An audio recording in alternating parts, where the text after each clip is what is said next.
Sadanand Thakur, module 7 में आपका स्वागत है। यहाँ पे आपको थोड़ा सा कैसे पेपर वर्क काम करता है। वैसे तो एक प्रॉपर्टी लॉयर रहेगा जो आपकी मदद करेगा, अगर आप ब्रोकर के थ्रू जा रहे हो तो वो भी हेल्प कर सकते हैं, बट आपको भी ये सारी चीज़ें कुछ पता होनी चाहिए। Let's start. अब हम बात करेंगे legal and regulatory framework. Topic होगा प्रॉपर्टी के कानूनी पहलू एंड गलती से बचने का मार्ग। आगे अगर देखेंगे तो the deed, title deed, stamp duty, registration क्या होता है। प्रॉपर्टी खरीदना सिर्फ पैसा देना नहीं होता, लीगल ओनरशिप ट्रांसफर भी होना चाहिए। ठीक है, लीगल ओनरशिप बहुत इंपॉर्टेंट है ये। तो अब आगे मैं बताऊंगा टाइटल डीड। ये डॉक्यूमेंट प्रूव करता है कि प्रॉपर्टी का असली मालिक कौन है। आप जब जाओगे ना अब अलग अलग स्टेट के थोड़ा बहुत अलग है, पर टाइटल सर्च रिपोर्ट इसीलिए बनती है कि किसका है। अगर कोई पुश्तैनी जमीन है तो कैसे उनसे किसके पास आई, एकदम क्लियर। ऐसे इंडेक्स 2 होता है एक, जैसे मैं पुणे की बात कर रहा हूँ महाराष्ट्र में, तो इंडेक्स 2 पे किसका नाम है, कौन कौन है इसके साथ। या लैंड है तो 712 एक्सट्रैक्ट बोलते हैं, 712 उतारा। तो ऐसे जिससे कि आपका टाइटल जो है वो क्लियर रहे। सबसे इंपॉर्टेंट टाइटल क्लियर होना चाहिए, मतलब नो लीगल डिस्प्यूट, है ना। अगर इसीलिए बहुत सारे नाम है, अगर एक ही प्रॉपर्टी में तो लफड़ा रहता है। एक सिंगल अगर ओनर है, क्लियर टाइटल है, उसके नाम पर है, कोई मॉर्गेज नहीं किया है, कोई लोन नहीं है, समझो एकदम बेस्ट प्रॉपर्टी है। पर मल्टीपल ओनर्स हैं, ये है मान लो, है ना, फादर से इनके पास आई लेकिन उनकी कोई सिस्टर भी थी, कल को कोई उठ सुट के क्लेम कर दे फिर बहुत प्रॉब्लम होगा। तो वो एक बार करा लेते हैं, टाइटल सर्च रिपोर्ट बना लेते हैं। दूसरा और एक चीज़ करते हैं कि एक जो भी लोकल न्यूज़पेपर होता है वहाँ पर एक रीजनल लैंग्वेज में, 2 लैंग्वेज में एटलीस्ट एक नोटिस दे देते हैं। वो आपका लॉयर कर देगा, उनकी एनओसी लगती है, क्योंकि बिना ओनर से पूछे तो आप नहीं डाल सकते किसी की प्रॉपर्टी का। तो वो परमिशन लेके रिटर्न में रहता है, आप एक डालते हो, उसका पीरियड रहता है 15 डेज का। जैसे कि उसके 15 दिन के अंदर कोई अगर कॉल, वहाँ पे नंबर रहेगा, लॉयर का ही दे देते हैं, कॉमन नंबर रहेगा। तो वो बोलेगा अरे ये कौन सा, ये प्रॉपर्टी में तो हमारा भी हिस्सा है, ऐसे कुछ आ तो नहीं जाता। तो ये बहुत ज़रूरी है इसके लिए, जब आप ज़मीन वमीन का ज़्यादा लेते हैं। तो स्टैम्प ड्यूटी क्या होता है, हर स्टेट का अलग अलग परसेंटेज होता है, कहीं पे 5, कहीं पे 7, कहीं पे ऐसे अलग अलग परसेंटेज। सबसे बड़ा पेपर स्टैम्प ड्यूटी, मतलब ऐसे तो आप 500 रुपये के एमओयू पे भी कर लो, पर लीगल रहता है कि स्टैम्प ड्यूटी भरी जाती है जो गवर्नमेंट को जाती है, काफ़ी बड़ा अमाउंट रहता है ये। तो स्टैम्प ड्यूटी हर स्टेट का अलग अलग है और वो भरना पड़ता है। यूजुअली 5 to 7% प्रॉपर्टी वैल्यू है, जो कि मैं महाराष्ट्र में हूँ तो यहाँ की बात कर रहा हूँ, पर अलग अलग स्टेट का डिफरेंट है। कहीं पे थोड़ा सा डिस्काउंट है अगर केवल लेडीज़ के नाम से है तो। रजिस्ट्रेशन, सब रजिस्ट्रार ऑफिस में प्रॉपर्टी को आपके नाम रजिस्टर करना होता है। अब रजिस्ट्रेशन होता है और इसके चार्जेस भी रहते हैं। जैसे यहाँ पर मैं पुनः बात करूँ तो ये 1% ऑफ द प्रॉपर्टी वैल्यू या 30,000, मतलब अब मान लो 2 करोड़ का है तब 30,000 ही रहेगी, मैक्सिमम 30,000। पर अगर कोई 20 लाख की प्रॉपर्टी है जबकि बहुत कम होता है तब आपको 20,000, 1% या 30,000 ये जाके आपको रजिस्टर करना पड़ता है। लीगल ओनरशिप तभी ट्रांसफ़र होती है, ये स्टैम्प ड्यूटी रजिस्ट्रेशन भरने के बाद ही लीगल ओनरशिप आप रहते हो, उनके रिकॉर्ड में आपका नाम आ जाएगा। कभी कभी रजिस्ट्री के बिना पैसा मत दो, कभी भी। Title plus registry equal to safe ownership. कोई है ना, पहले पेमेंट कर देते हैं और फिर रजिस्ट्री बाद में रहती है, पता लगा आया ही नहीं, बहुत सारे इशू रहते हैं। तो जो भी आप है पूरा पेमेंट आप डीडी बना लेते हो, जाते हो रजिस्ट्रार ऑफिस में, एक हाथ से डीडी दो क्योंकि वो तो बाउंस नहीं होगा, और वो साइन करते हैं, आप देते हो। ये सबसे बेस्ट तरीका होता है। उससे पहले ही कोई पेपर पैसा मांगे कि नहीं मेरा पेमेंट कर दो, फिर अगले हफ्ते आके रजिस्ट्री करते हैं, कभी नहीं करना है, कभी नहीं करना है।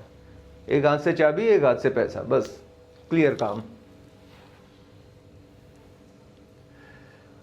रेरा एंड लोकल अथॉरिटी जो भी रहता है ना, हर एक स्टेट का अपना अपना रेरा है, कई बार बता भी चुके हैं। रियल स्टेट रेगुलेटरी अथॉरिटी ऐसे बोल रहे हो, तो ये हर एक स्टेट का अपना अपना होता है, पर 80% सेम रहता है, थोड़ा थोड़ा चेंजेस रहते हैं। Real estate regulatory authority India का। हर बिल्डर और प्रोजेक्ट को रेरा में रजिस्टर्ड होना चाहिए। कभी भी कोई ऐसी प्रॉपर्टी आप ना खरीदें जो रेरा रजिस्टर्ड नहीं है, कभी नहीं, कभी, नेवर नेवर एवर एवर। ठीक है, पहली चीज है। दूसरी चीज मैं हमेशा बोलता हूं, जो प्रॉपर्टी पे लोन नहीं हो सकता वो प्रॉपर्टी कभी ना खरीदें। क्या वजह है कि बैंक लोन नहीं दे रहा है? तुरंत घंटी बजनी चाहिए, रेड अलर्ट। ठीक है, रेरा रजिस्टर्ड होना चाहिए और उस प्रॉपर्टी पे लोन बैंक देने के लिए तैयार होनी चाहिए, तभी प्रॉपर्टी ले। आपको position delay, quality issues, fraud से बचना है, क्योंकि रेरा क्या करेगा, पहले बहुत प्रॉब्लम होता था। डिले मतलब 1 2 3 5 साल तक डिले करते थे, पूरा मनमानी चलता था, बहुत लोग बर्बाद हुए हैं, पैसा अपना लग जाता था, बिल्डर लोग, आप बहुत सारे ऐसे न्यूज़ सुनेंगे। तो रेरा आने से अभी ऐसा वो नहीं कर सकते, बहुत स्ट्रिक्ट है रेरा। क्वालिटी जो बोला है देंगे कुछ और, तो आप उसके ऊपर, क्योंकि आप जब कोई पोजीशन लेते हो तो उसके साल गारंटी वारंटी रहती है कि 5 साल में कोई टूट फूट हुआ तो वो आपको रिपेयर करके देगा। रेरा में बहुत सारे रूल हैं, चाहिए तो मैं एक अलग से कोर्स इस पे बना दूंगा कि एज अ बायर क्या क्या आपके हक में रेरा बोलता है और क्या करने से आप अपना, अगर कोई आपका डिले कर रहा है या आपने कैंसिल किया, पैसा नहीं दे रहा है या जो बोला था वो नहीं कुछ और कर रहा है, जो भी चीज़ें है, तो उसको कैसे रिजॉल्व करें उस मैटर को। नाम भी लोगे ना आप, कोई अगर आपको घुमा रहा है, ठीक है, बोलना कि मैं जाता हूँ अपील करता हूँ रेरा में, वो देखना वो फट से आ जाएगा लाइन पर, क्योंकि उसका एक बार नाम खराब हो गया तो गए काम से रेरा। और धीरे धीरे और स्ट्रिक्ट होते जा रहा है, 2016 से आया था, अभी धीरे धीरे 10 साल हो गए तो स्ट्रिक्ट होते जा रहा है। रेरा की हर एक स्टेट की जैसे वेबसाइट होती है, तो वहाँ पर आप जाके चेक कर सकते हो उसके बारे में, कोई लिटिगेशन तो नहीं है, क्या प्रोग्रेस है, कितना सेल हुआ है, जो भी है उसका पूरा जन कुंडली है वो निकाल सकते हो। तो वेबसाइट रहती है, जैसे मैं महाराष्ट्र में हूँ तो maharera.com है, जहाँ पे मैं जाके चेक कर सकता हूँ सारी इन्फॉर्मेशन। तो ये आपका हथियार है, इसको यूज़ करो, जागरूक बनो। Local approvals, building plan approve हुआ क्या, ये बहुत ज़रूरी है कि विदाउट अप्रूवल के कोई कुछ ना भी बांध दिया, बाद में फिर आपका कुछ, आप तो गए, फंस जाओगे, वो इलीगल कंस्ट्रक्शन हो जाता है। मतलब परमिशन है 4 फ्लोर की, उसने 6 फ्लोर बांध दिया, तो अप्रूवल प्लान के हिसाब से नहीं है, तो वो प्लान सैंक्शन है क्या वो चेक करना है। कंप्लीशन सर्टिफिकेट पहले भी बताया था, जब आप पोजीशन लेने से पहले ये सारी चीज़ें होनी चाहिए। Occupancy certificate, RERA plus OC plus CC legal से प्रॉपर्टी। अगर किसी का रेरा है और रेरा मतलब शुरुआत करने के लिए उनको लगता है, और कंप्लीशन सर्टिफिकेट मतलब जब पूरा प्रोजेक्ट ओके हो गया, सारे जो भी थी नॉर्म्स उस हिसाब से बन गया, तब गवर्नमेंट अथॉरिटी है जो म्यूनसिपल कॉर्पोरेशन रहता है वो उसको देता है कि कंप्लीट हो गया। अगर ये स्टार्ट और ये या कंप्लीट, ये बोलते हैं कमेंसमेंट सर्टिफिकेट, कंप्लीशन सर्टिफिकेट, ये 2 चीज़ें हैं तो समझो पक्की बात है, मतलब सही चीज़ है। रेंट एग्रीमेंट एंड टेनेंट, अब वो तो खरीदने पे हो गया। अगर आप प्रॉपर्टी रेंट आउट कर रहे हो तो क्या क्या ध्यान दें, तो अगर आप रेंट पे देना चाहते हो तो लीगल रेंट एग्रीमेंट बनाना ज़रूरी है। कभी भी प्रॉपर्टी रेंट पे देते समय ऐसे नहीं किया कि बस 500 रुपये के स्टैम्प पेपर पे बना लिया, वो वैलिड नहीं है। कोर्ट कचहरी में अगर कुछ हुआ, इसको मान्यता नहीं है। एज पर गवर्नमेंट आपका रजिस्टर्ड होना चाहिए रेंट एग्रीमेंट। और आजकल तो ऑनलाइन हो गया, बड़ा इजी है, आप कहीं भी बैठे बैठे कर सकते हो। उल्टा जो ऐसे पर्सनली मिलके रजिस्ट्रार ऑफिस में जाते हैं, लाइन लगाओ, खड़े रहो, ये तो बैठे बैठे आपके बायोमेट्रिक मतलब आधार कार्ड आपके पास होना चाहिए, जो टेनेंट है उसके पास भी, जो ओनर है उसके पास भी, बस। पर हम उसमें क्या होता है, 3 से 5 हज़ार खर्चा आता है, वो बचाने के लिए आदमी सोचता है 500 रुपये में कर ले, लेकिन वो 500 को आपकी प्रॉपर्टी, आपका पूरा स्टेक पे करोड़ों का प्रॉपर्टी लग रहा है।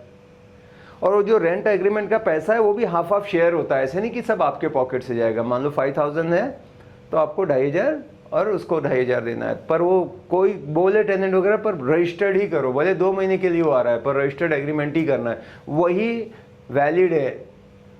उसके साथ साथ पुलिस वेरिफिकेशन करना टेनेंट का बहुत ज़रूरी है। मैंने बहुत ऐसा चलता है ठीक है, पर जो फंस जाता है ना तो उसको पता लगता है कि क्या होता है। कुछ कांड हो गया, बहुत एक से एक रहते हैं, समझ में नहीं आता, तो ज़रूर है कि पुलिस वेरिफिकेशन करा के रखो। कल को कुछ हुआ केस तो पर आप बता सकते हो मैंने एग्रीमेंट किया था पुलिस वेरिफिकेशन। कई जगह पे ऐसे सोसाइटी वगैरह का एनओसी या कुछ परमिशन लगता है, वो आपके सेफ्टी के लिए अच्छा है, उनको भी इन्फॉर्म कर दिया कि हमारे घर में टेनेंट रह रहा है।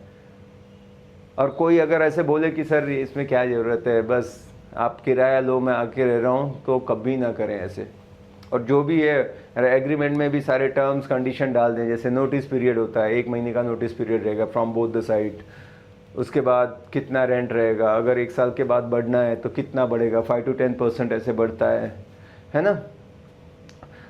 डिपॉजिट कितना रहेगा, अगर इन केस कुछ टूट फूट होता है तो डिपॉजिट में कैसे डिडक्ट होगा, वो सारी चीज़ें वहाँ पे ना लिखें, ब्लैक एंड वाइट में रहे। वर्बल को कोई नहीं पूछता है कि जो पेपर पे है वही सही है। आप समझो फुली फर्निश दे रहे हो, क्या क्या फर्नीचर में दे रहे हो, फ्रिज, टीवी, एसी जो भी है, तो वो मेंशन होना चाहिए भाई ऐसे कंडीशन में दिया था। क्योंकि जब आप वापस लोगे, वो खाली करके जाएगा, तो आपको भी सेम कंडीशन में चाहिए, जैसे आपको दिया सेम कंडीशन में आप मुझे दो। अगर कुछ कम ज़्यादा है फिर वो डिपॉजिट से हम लेस करेंगे। मान लो किराया नहीं आया है, टाइम से किराया नहीं आया, तो क्या होगा, लेट अगर दे रहा है, मान लो 5th of every month decide हुआ था, पर वो 2 महीने डिले कर दिया, बोला ये वो प्रॉब्लम है, तो इंटरेस्ट लगेगा या नहीं लगेगा, या डिपॉजिट से आप रख के उसको बोलोगे वैकेट करो। तो ऐसी चीज़ों का पूरा ध्यान रखें, स्पेशली जब आप कहीं दूर रहते हो, NRI हो, कहीं बार बार दूर दूर प्रॉपर्टी है, तो आपको आना जाना पड़ गया और टेनेंट टेढ़ा मिल गया तो फिर तो गए काम से। तो पीस ऑफ माइंड चाहिए तो सब क्लीन काम करो, क्लियर तो अच्छा है। एकदम नज़दीक हो तो थोड़ा सा टेनेंट डरता भी है, आ जाएंगे उठ के देखेंगे क्या हो रहा है, पर दूर है, इतनी बड़ी प्रॉपर्टी है, तो फिर और ऐसे टेनेंट ना जो आते हैं, जो फ्रॉड करने वाले हैं, वो ऐसे लोगों को देखते हैं जो एजेड हैं या जो दूर रहते हैं, बार बार आ नहीं सकते, या NRI वगैरह हैं, फिर वहाँ पे वो कुछ ना कुछ करते हैं। ठीक है, तो कोशिश करो कि ऑनलाइन डालो, अगर सब सही है, नहीं तो कोई लोकल ब्रोकर है तो, क्योंकि रेंट में क्या होता है कि ओनर से ब्रोकरेज नहीं मिलता है, कहीं लेते हैं कहीं नहीं लेते, पर ज़्यादातर अभी ऐसा है कि नहीं लेते हैं, तो फिर आपका जाने को कुछ नहीं है, बट एक बंदा जो है वो आपको थोड़ा सा सेफ्टी दे सकता है, पर उसको चेक करके लो, अपने दोस्तों के रेफरेंस मांग के लो, क्योंकि वो एक से एक बदमाश निकल जाते हैं। सब नहीं होते, कहीं भी सब बुरा नहीं होता या अच्छा नहीं होते, बट कुछ के कारण गलती क्यों करना, वाई टू टेक चांस। ठीक है, एग्रीमेंट बनाना जरूरी है। रेंट एग्रीमेंट चेकलिस्ट क्या होता है, 11 मंथ का कॉन्ट्रैक्ट कॉमन होता है, आप 2 साल 3 साल का भी बना सकते हो, या 11 मंथ का करो और उसको रिन्यू कर दो। अगर सब सही चल रहा है तो बोलो ये बेटर रहेगा। स्टैम्प पेपर पे बनवाना होता है, स्टैम्प पेपर पे बनवाना होता है, नहीं वो रजिस्टर्ड एग्रीमेंट। एक आता है स्टैम्प पेपर वाला, वो वैलिड नहीं है, आप रजिस्टर्ड एग्रीमेंट ही करना, मतलब स्टैम्प ही समझो उसको। जो आप रजिस्टर्ड करते हो ना, वहाँ पे स्टैम्प ड्यूटी भरनी रहती है, रजिस्ट्रेशन लगता है। जैसे आप सेल करते हो तो कैसे होता है रजिस्टर्ड का मतलब, पर ये बहुत कम अमाउंट रहता है बस। टेनेंट और ओनर की रिस्पॉन्सिबिलिटी क्लियरली लिखी हो, हर एक चीज़, दोनों की रिस्पॉन्सिबिलिटी लिखी हुई है, हमारे क्या राइट है क्या रिस्पॉन्सिबिलिटी है, सेम टेनेंट के क्या राइट है रिस्पॉन्सिबिलिटी है, क्लियर होना चाहिए। पुलिस वेरिफिकेशन जरूरी है इन मेनी सिटीज, ऑलमोस्ट सभी सिटी में पुलिस वेरिफिकेशन जरूरी है। भाई कौन घर में रह रहा है ना, वो बहुत ज़रूरी है कि वो सही आदमी है क्या नहीं, बाद में गड़बड़ कुछ हो गया कुछ। अब बहुत सारे केस हुए हैं, इस पर मैं मतलब इसमें नहीं अभी कवर करूँगा, बट आप ये समझ लो कि बहुत ज़रूरी है कि पुलिस वेरिफिकेशन प्रॉपर हो। डिपॉजिट अमाउंट इसमें सब मेंशन होना चाहिए, रेंट ड्यू डेट कब रहेगा, मेंटेनेंस का क्या रूल है, टेनेंट भरने वाला है आप भरने वाले हो। नॉर्मली ये होता है रेजिडेंशियल प्रॉपर्टी में आप खुद भरते हो, ओनर का ही जाता है मेंटेनेंस। सब कुछ लिखवा लो, सब कुछ लिखित में होना चाहिए। Property taxes and capital gain, ये भी एक रहता है, थोड़ा सा जानना है। प्रॉपर्टी टैक्स हर साल लोकल म्युनिसिपैलिटी को पे करना होता है, जो भी आपका प्रॉपर्टी टैक्स है साल में भरना पड़ता है, मतलब लाइट जो भी है ना कॉर्पोरेशन एरिया के। अभी एक तो होता है ग्राम पंचायत में आता है, एक आता है कॉर्पोरेशन में, तो जो भी कॉर्पोरेशन है वो आपसे प्रॉपर्टी टैक्स लेता है, बदले में आपको जो लाइट आती है, गांव में इतना नहीं है लेकिन शहरों में कि आपको परमानेंट लाइट आती है, कॉर्पोरेशन का वाटर आता है, सड़कें या सवेरे जो भी पूरा हम कलेक्शन के लिए जो भी गार्बेज वगैरह वो आते हैं प्रॉपर, तो वो सारी सुविधा मिलती है, बदले में प्रॉपर्टी टैक्स रहता है। ऑनलाइन पोर्टल या वार्ड ऑफिस से भर सकते हो, तो उनके ऑफिस भी है, पर आजकल बहुत इजी हो गया, ऑनलाइन जाओ अपना प्रॉपर्टी टैक्स पे कर सकते हो। टाइम पे ना भरा तो फाइन लगता है, हाँ बिल्कुल, टाइम पे नहीं लगता तो फाइन लगता है। इनफैक्ट वो टाइम से पहले भर दो तो थोड़ा बहुत डिस्काउंट ऑफर भी दे देते हैं, पर वो बहुत ज़रूरी है। और वो एक ऐसा पेपर है जैसे जब कोई मांगता है ना कि आपके पेपर दो, तो आपका लाइट बिल आपके नाम पर है क्या, प्रॉपर्टी टैक्स आपके नाम पर है क्या, इसी से प्रूव होता है ना कि ओनरशिप, या आपको एड्रेस प्रूफ वगैरह के लिए लगता है। कैपिटल गेन टैक्स, जब आप प्रॉपर्टी, कैपिटल गेन क्या है कि अगर आपने प्रॉपर्टी लिया है और आप बेच रहे हो, अगर 2 साल के अंदर बेच रहे हो तो वो होता है शॉर्ट टर्म कैपिटल गेन, और 2 साल से ज़्यादा अगर लगता है तो लॉन्ग टर्म कैपिटल गेन होता है। शॉर्ट टर्म में रहता है कि फिक्स आपको ये देना पड़ेगा जो भी स्लैब में आप इनकम टैक्स के आते हो। लॉन्ग टर्म में है कि आप उसको वापस से रीइन्वेस्ट कर सकते हो, जिससे कि आप पैसा बचा सकते हो। पर ज़्यादा सही आदमी इसके लिए आपका सी होगा, चार्टर्ड अकाउंटेंट से बात करो कि क्या रहेगा, फिर भी आपको अंदाज़ा होना चाहिए कि होता क्या है। तो 2 टाइप का होता है ये, short term below 2 years as per income slab जैसे बताया था, long term after 2 years 20% with indexation.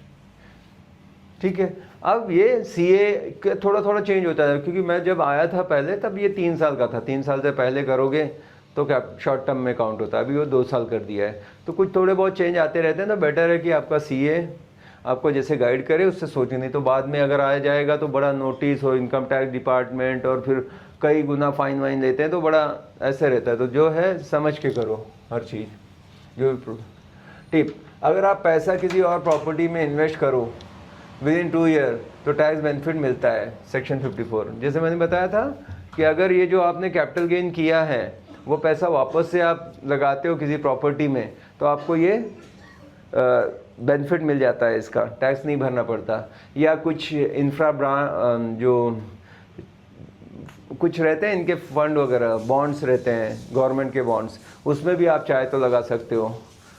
तो कुछ तरीके हैं जो आपको सीए ज़्यादा बताएगा, मैं थोड़ा सा बता रहा हूँ, बट क्योंकि ये बदलाव भी आते रहते हैं, उनसे चेक कर लो कि कैसे मैं इसको बचा सकता हूँ।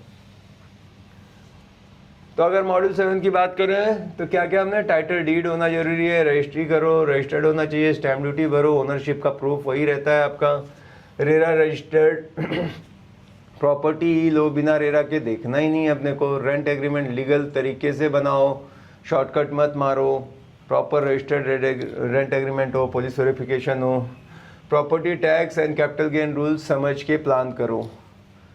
कई लोगों को ये पता ही नहीं रहता है, वो सोचता है इतना प्रॉफिट बनाया, फिर वो प्रॉफिट पता लगा गवर्नमेंट को गया तो क्या फ़ायदा, पर उसको लिए क्या क्या है, तरीके कैसे हैं, कैसे आप सेव कर सकते हो, ये समझ जाओ। तो ये यहाँ पर ख़त्म होता है, मिलते हैं अगले मॉड्यूल में। Thank you.